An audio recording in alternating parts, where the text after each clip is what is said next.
A very good afternoon. You're watching the midday news on Rajya Sabha television. My name is Aishwarya and here are the headlines.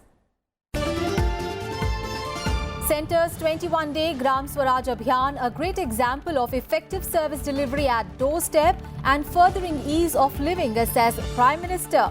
Lauds lawmakers and officials in ensuring complete coverage of 7 leading central schemes in over 16,000 villages.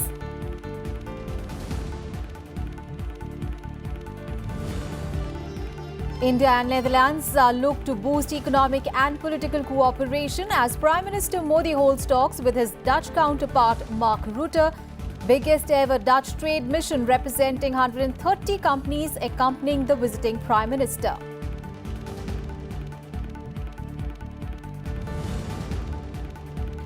Internet services suspended in Tuticorin and surrounding districts in Tamil Nadu following violent protests against Sterlite copper plant that claimed 11 lives. State Pollution Control Board directs disconnecting the water supply to the plant.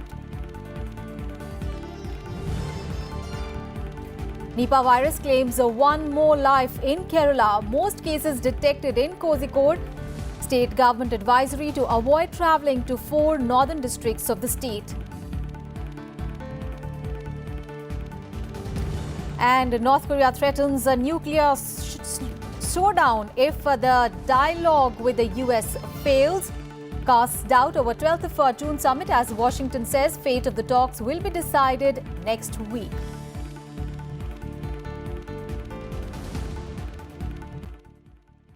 Our top story, Prime Minister Narendra Modi has termed the centre's 21-day-long Gram Swaraj Abhiyan a success. He said that the program is a great example of effective service delivery at the doorstep and furthering ease of living. Sharing details about the program targeting over 16,800 villages, the Prime Minister said that it was aimed to develop the poorer sections of society. As part of the ambitious campaign, various teams ventured across the villages and ensured complete coverage of 7 leading central government schemes. Electricity cylinders as well as LED bulbs, life insurance and more have been provided to each house in these villages. Prime Minister Modi thanked and credited the success of the campaign to the active participation of lawmakers and central and state officials. And let's get you all the news on the NDA government completing 4 years on 26th of May.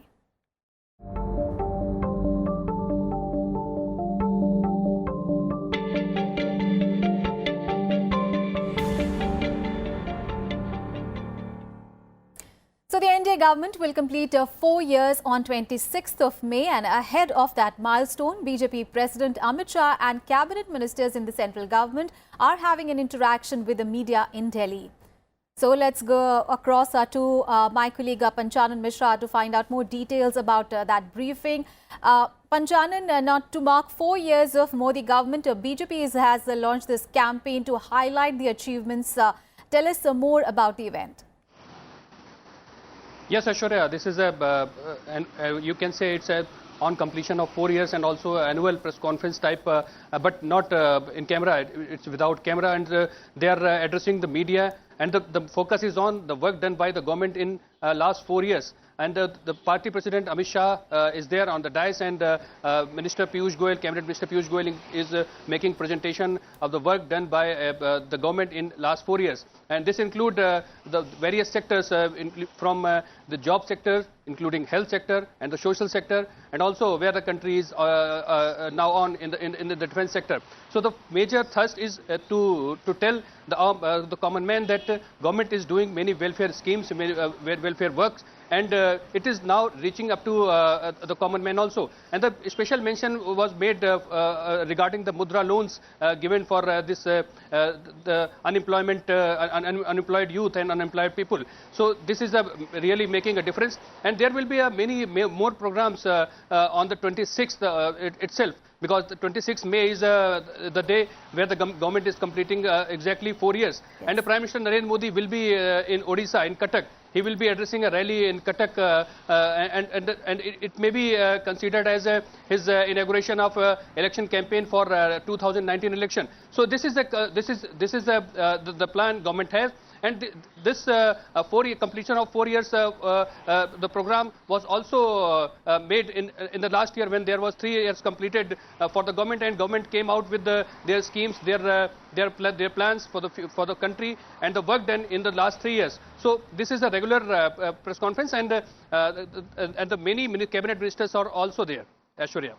All right. So the government holding series of media events to publicize its achievements for the last 4 years. Several union ministers are holding press conferences in Delhi to highlight the key policy initiatives of the government, and the regional press meets are also being planned in several cities. Thank you so much, Panchanan, for all those updates there.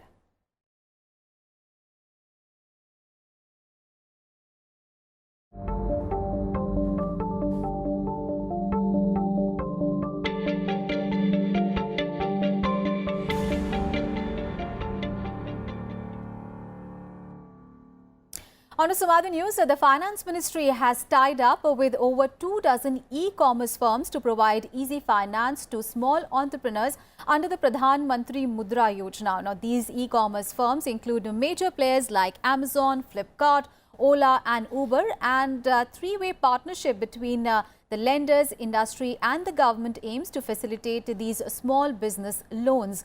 The scheme aims to strengthen forward and backward linkages for robust value chains anchored by industries, aggregators and associations. Under the Pradhan Mantri Mudra Yojana, the government provides loans up to 10 lakh rupees to small entrepreneurs. Other companies participating in the scheme include Make My Trip, Oyo, Meru Cab and Big Basket. And on to all the updates on the two-day visit to India of Netherlands Prime Minister Mark Rutte. Well, he is holding bilateral talks with Prime Minister Narendra Modi right now. Rutte arrived in India today morning with the biggest Dutch trade delegation to India, comprising of 200 members. He is also accompanied by a high-level delegation of his cabinet, including the Deputy Prime Minister and the Minister for Agriculture. Rutte's visit is expected to boost the economic and political cooperation between India and the Netherlands. Earlier in the day, Rutte spoke at the inaugural session of the Indo-Dutch Ganga Forum, calling for the need of collaboration between India and Netherlands to achieve the challenging task of clean Ganga. Rutte will also visit Bengaluru tomorrow, where he will meet the state governor Vajubhai Wala. He is also scheduled to visit the Shell Technology Centre and also ISRO in Bengaluru. Rutte's previous visit to India was in 2015, and the Dutch leader's visit comes within a year of Prime Minister Modi's visit to the Netherlands last year. All right, let's get a perspective on the story. Akhilesh Suman, my colleague, is joining us live from the newsroom. Akhilesh, it is very significant. The Dutch Prime Minister is holding talks right now with Prime Minister Modi, and he is India with the largest ever business delegation to obviously solidify economic ties with New Delhi. Tell us more. Right. You know that India-Netherlands cooperation is part of India's engagement with developed economies in the world. And you know that as a consequence of India and EU not coming together on the issue of free trade agreement, every country of European Union are trying to come with India on bilateral visit and bilateral cooperation. So this is part of the bilateral cooperation that EU members want with India in case of there is no free trade agreement being taken just now. It is going on for many years and it is not coming up. And you know that Netherlands is one of the major European Union countries which have very good cooperation and very good relation with USA also. So in that way, it's a very strategic nature of India's Netherlands cooperation, and they are also trying to cooperate with us in Ganga cleaning, you know, that air quality cleaning, and there are so many startups they are planning in India. And you know that in Karnataka, you know, Netherlands is one of the biggest investors in Karnataka. So that is why Prime Minister of Netherlands is also visiting Karnataka.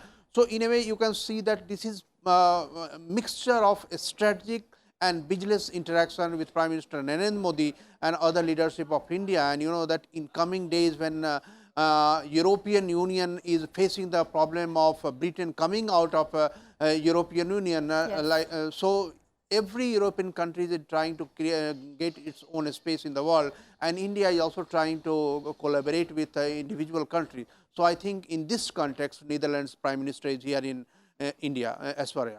All right, Akhilesh, thank you so much for all those updates there on that story. So, Prime Minister Modi is holding talks with the Dutch Prime Minister Mark Rutte at the moment at the Hyderabad House in Delhi, and this will be followed by a press briefing. Of course, we'll keep getting you all the updates as they happen. And right now, we'll take a very short break. We'll be back with more news. Don't go anywhere.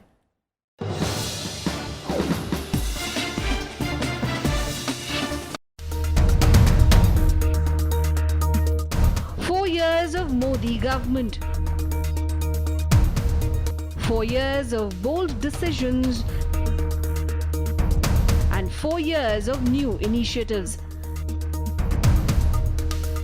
Send us your questions and we will put them across to union ministers in the RSTV studio. You can use Facebook or Twitter to write to us.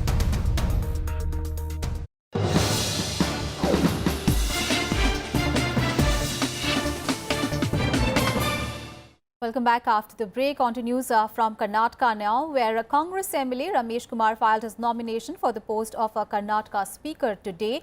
BJP MLA Suresh Kumar also filed his nomination for the Speaker's post. The Karnataka Assembly session will be convened on Friday for the floor test of H.D. Kumaraswamy's government, which claims the support of 117 MLAs of the Congress and the JDS. Election of the Speaker and the Deputy Speaker is also scheduled to take place on the same day. Congress's Ramesh Kumar is the candidate for the Speaker's post, while the Deputy Speaker's post has been given to a JDS candidate. Big story coming in from Tamil Nadu, where internet services will remain suspended for 5 days in Tuticorin following the violent protests that have left 11 people dead. 67 people have also been held for indulging in violence in the state. Following fresh violence on Wednesday, state government transferred the district collector and the superintendent of police. The protests that have been going on for the past 3 months turned violent all of a sudden on Tuesday. The protesters are demanding the closure of the Sterlite copper plant owned by the Vedanta Group over pollution concerns. Meanwhile, the Tamil Nadu Pollution Control Board has directed the district collector to disconnect the power supply to Sterlite Copper's smelter. On Wednesday, the Madras High Court stayed the expansion of the copper plant and directed the state government to preserve the bodies of those who were killed in police firing. Meanwhile, a commission of inquiry headed by a retired Madras High Court judge is probing the violence now. The centre has also sought a report from the state government over the incident. The National Human Rights Commission has also issued notices to the state government for a detailed report within 2 weeks. Meanwhile, Tamil Nadu Chief Minister K. Palanisamy and his deputy O. Pannirselvam apprised the governor of the situation in Tuticorin. The opposition parties in the state have called for a dawn to dusk bandh on Friday to protest police action. And news from Kerala now, where one more death has been reported due to the Nipah virus in the state. The latest death has been reported from Kozhikode district, that is the worst hit district in the state. The deceased had been battling for life for the past few days and he was on a ventilator support. About 160 samples have been sent for testing at the Virology Institute and 13 cases have been found to be positive as well. And of the 13 confirmed cases, 11 people have died so far. Further confirmation is awaited with regard to one more death in the district. A Central Health Ministry team is in Kerala and they have also released an advisory asking for the setting up of screening facilities of suspected cases at the exit and the entry points of the affected districts. And amid the outbreak of the Nipah virus, the Kerala government has also asked the travellers to avoid visiting 4 worst affected northern districts of the state. We think the situation is under control now, but we should have to carry over that precaution works because we informed NCDC and central government, informed central minister Nadaji himself, and he gave very good help and he sent the medical team, that expert team from there, and everyone come within 2 days. Let's get you all the weather updates. And the Met Department has said the heat wave in northern and the central states of the country will continue till 27th of May. The IMD has sounded a red-coded alert for Haryana, Rajasthan and Western Uttar Pradesh until 27th of May. It has also issued a amber color alert for East Uttar Pradesh, Madhya Pradesh and the Vidarbha region of Maharashtra. On the other hand, the IMD has said that a thunderstorm accompanied with gusty winds are very likely at isolated places over several states. निश्चित तौर पे अभी हमारे पास जो है पूरे जो north east India का है, पंजाब, हरियाणा, दिल्ली एनसीआर, उत्तर प्रदेश और राजस्थान का एरिया है, वहां पर हमारे पास अगले 4 से 5 दिनों तक हीट वेव की कंडीशन बनी रहेगी। ये कह सकते हैं कई जगहों पर जो तापमान है हमारे पास 45 डिग्री सेंटीग्रेड से ऊपर रहेगा। और थोड़ी सी राहत की बात यह है कि 24 तारीख को दिल्ली एनसीआर का कुछ पार्ट, नॉर्थ ईस्ट राजस्थान में और उत्तर प्रदेश में कुछ डस्ट स्टॉर्म आ सकता है। तो 24 तारीख में थोड़ी बहुत हमारे पास टेम्परेचर में गिरावट हो सकती है, लेकिन 24 तारीख के बाद फिर से 28 तारीख तक टेम्परेचर में वृद्धि होगी और ये लगभग 45-46 डिग्री सेंटीग्रेड ज्यादातर स्थानों पर रहेगा। Big story from Chhattisgarh, where a CRPF jawan was killed and another sustained injuries in an IED blast planted by suspected Maoists in Sukma district this morning. The blast occurred at around 7:45 a.m. in a forest near Puswara village when a Cobra battalion was out on patrolling. The injured jawan will be airlifted to Raipur for further medication and a combing operation has been launched in the area. News from Jammu and Kashmir, where Pakistani forces resorted to unprovoked heavy firing and shelling at civilian villages in Jammu Kashmir's Uri district today. Now, this is the 10th straight day of ceasefire violation by Pakistan, in which at least 7 army posts along the LOC have been targeted.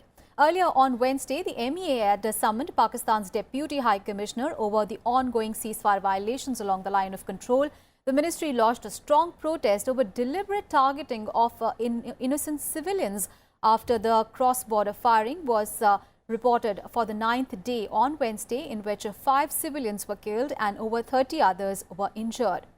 Meanwhile, Jammu and Kashmir Chief Minister Mehbooba Mufti also expressed grave concern following the latest spate of killings in the cross-border shelling. In a statement, she said that the onus lies on Pakistan to respond positively in the larger interests of peace and stability in the region. 12 people, including 2 BSF jawans and an infant, have been killed in the last 9 days of cross-border firing. Now, the American financial assistance to Pakistan is under review. U.S. Secretary of State Mike Pompeo said this on Wednesday to the members of the House Foreign Affairs Committee, also accusing Islamabad of treating the U.S. diplomats badly. Pompeo was responding to questions from a congressman who said that the U.S. should stop providing any financial assistance to Pakistan until it releases Shakil Afridi, a doctor who helped the CIA hunt down Osama bin Laden in 2011. Pompeo pointed out that the U.S. had released far fewer funds to Pakistan in 2018 than in prior years, adding that the remainder of the funds available are also under review. Earlier this year, the Trump administration had announced a cut of $2 billion in security aid to Pakistan, citing its continued lack of decisive action against terrorists operating from its soil.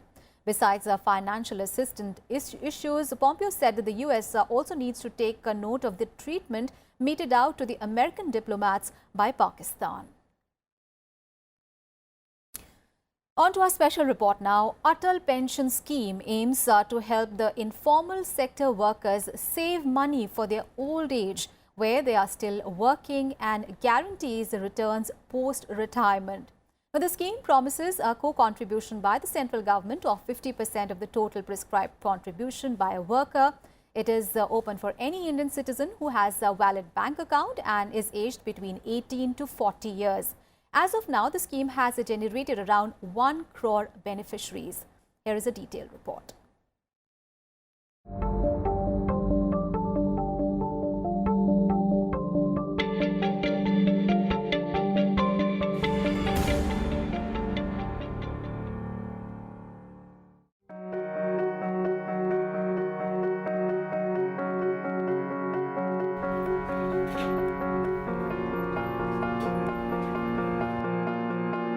Simi works as a maid servant in Pandav Nagar area of Delhi. The menial work leaves her grossly tired at the end of the day. This has been part of the daily routine for the past many years and has left her exhausted. She hardly gets time to recuperate. Simi could feel the age fast catching up. She was deeply concerned about the hard days ahead. There was no financial backup to see her through old age. Then, one day someone told her about Atal Pension Scheme. She went ahead and invested in the scheme. It brought her succor and peace.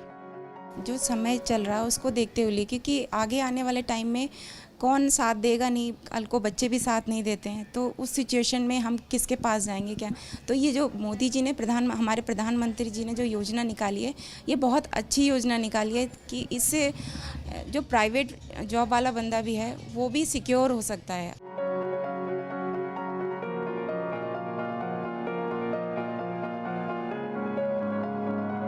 Gautam is a private tutor. His income largely depends on the school's schedule. It works well when the schools are open, but then the income takes a drastic dip during the summer holidays. With age gradually catching up, his capacity for door-to-door tuition is decreasing. With an unsecure future staring right back, Gautam found a novel way to tackle it. He invested in Atal Pension Scheme. It did redeem the faith he invested in it. तो मेरा काम private tuition का tutor हूँ मैं, तो क्योंकि मेरी earning fix नहीं है, इसलिए मैंने सोचा कि जब मैं 60 का हो जाऊँगा तो मेरे पास एक फ़िक्स मंथली पेंशन होनी चाहिए। तो अटल पेंशन योजना गारंटी दे रहा था 4000 पर मंथ की पेंशन्स की। इसकी प्रीमियम जो था बाकी अदर्स जो प्राइवेट वो थे इंश्योरेंस कंपनियाँ उनसे काफ़ी कम है, और एक गवर्नमेंट स्कीम थी, इसलिए मैंने इसके चूज़ किया।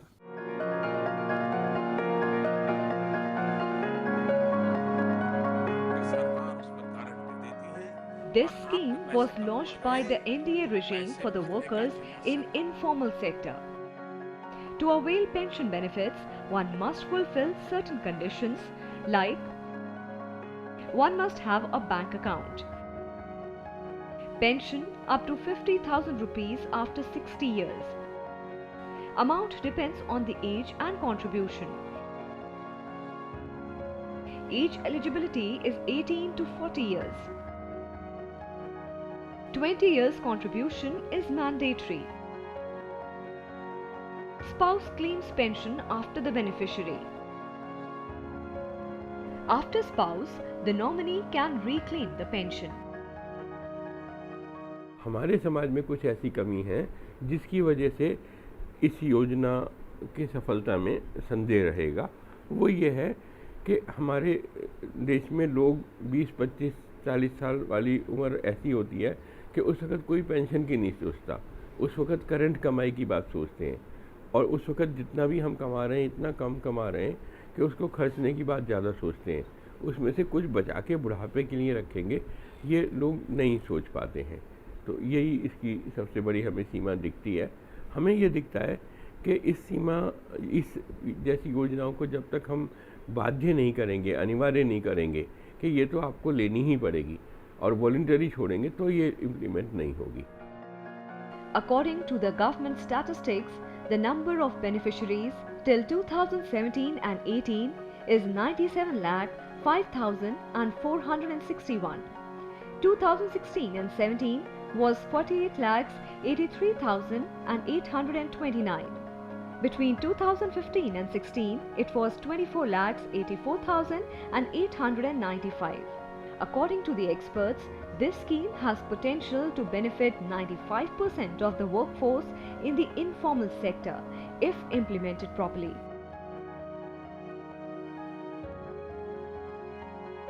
Henceforth, this scheme has to reach grassroots to make maximum impact. Anu Devan, Rajya Sabha TV.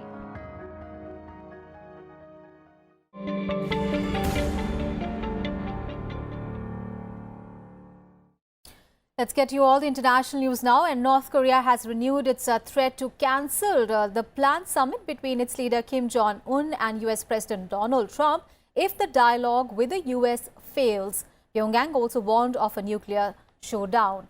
The The fresh warning comes after Vice President Mike Pence's statement, which the North termed as ignorant and stupid.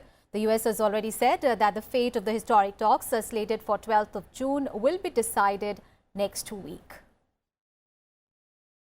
And on to all the sports news now. Kolkata Knight Riders knocked out Rajasthan Royals in the eliminator match yesterday, setting up a clash with the Sunrisers Hyderabad in the second qualifier on Friday. The Rajasthan Royals elected to field first after winning the toss and taking advantage of the weather conditions. The Royals toppled their opponents' top order, but the Knight Riders managed to score a respectable total of 169 runs to defend.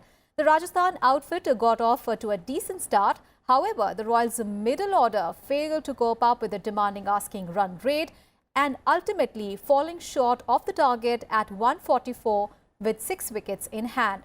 KKR will now face Sunrisers Hyderabad tomorrow to contest for the second spot at the final against the Chennai Super Kings to decide the winner of the 2018 IPL season on Sunday. And cricketer Virat Kohli has taken up the Hum Fit to India Fit challenge thrown by Union Sports Minister Rajya Singh Rathore. He took to Twitter and threw the challenge at Prime Minister Narendra Modi as well as MS Dhoni and Anushka Sharma. The Prime Minister has taken up Kohli's challenge, and Union Minister Kiran Rijiju also took up Rathore's challenge and posted his fitness regime. So we leave you with these visuals. Thanks for watching. Hello sir, I accept your challenge. So here's my favorite core workout.